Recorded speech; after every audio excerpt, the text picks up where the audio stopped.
Hey guys, and welcome to the first video in Wonders Shall Never End channel. Today's video is about Jack the Ripper.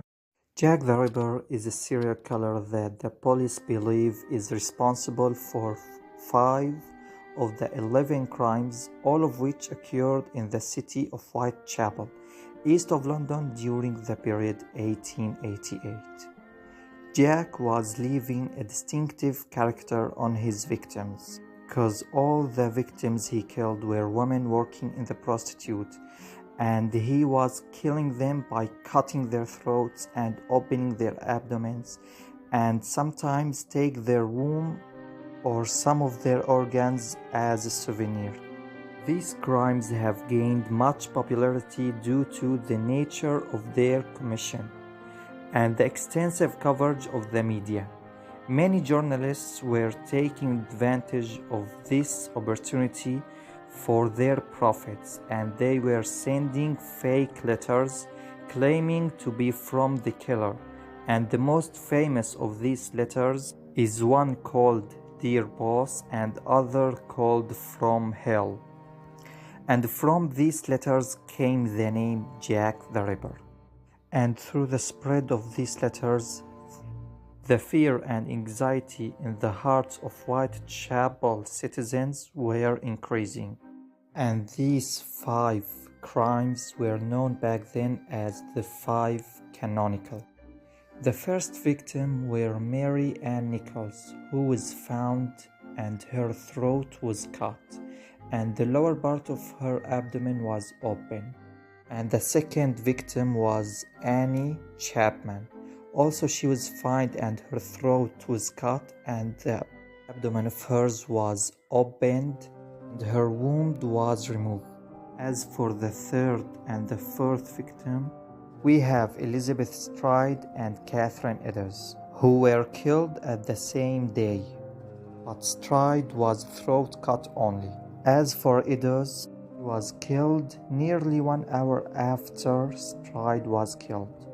Her throat was cut off and also her abdomen was opened. Her womb and left kidney were removed. The fifth victim was Mary Jane Kelly, who was found on her bed in her room. Her throat was cut off into her spine. Her abdomen bowels were almost empty, and her heart was missing. Now, the 5 canonical crimes were committed at night, during the weekend, or near them, or at the end of a month or a week, which led the police to believe that the killer was an employee in a regular job and that he was a local city resident based on the locations of the crimes.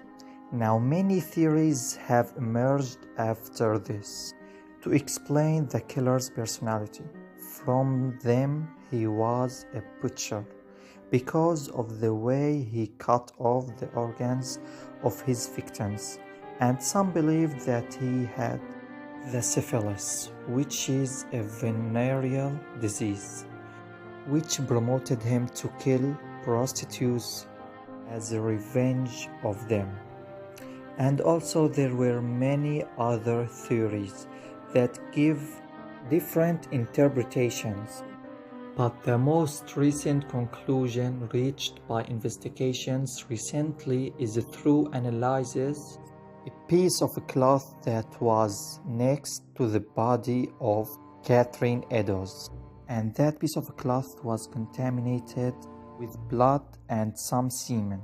Discovered that the DNA belonged to a barber named Aaron Kosminski, and Aaron had previously known that he was the main suspect for the detective administration, but there was not enough evidence to convict him of the killings, and the new details were published in a research paper written by Gary Loughlinane from John Morris University in Liverpool, in cooperation with David Miller from the University of Leeds.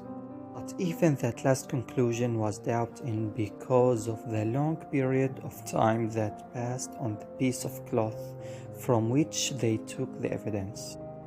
To this day, it is not possible to ascertain or confirm the true identity of the murderer, who terrified an entire city because of his heinous crimes.